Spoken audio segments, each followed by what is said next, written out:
पुण्यातील कुंडमळा परिसरातील इंद्रायणी नदीवरून पूल कोसळून काहींचा मृत्यू झालाय।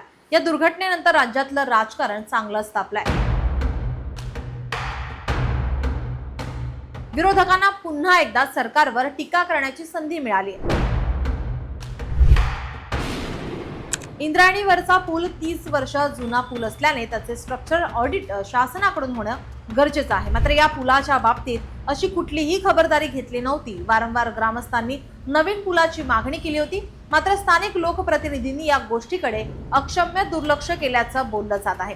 तर दुसरीकडे मात्र पावसाळ्यात कोणतीही दुर्घटना होऊ नये यासाठी पूल बंद करण्यात आला होता। तसे दोन्ही बाजूस सूचना फलकही लावण्यात आले होते, परंतु 15 जून रोजी क्षमतेपेक्षा जास्त पर्यटकांनी पुलावर गर्दी केली।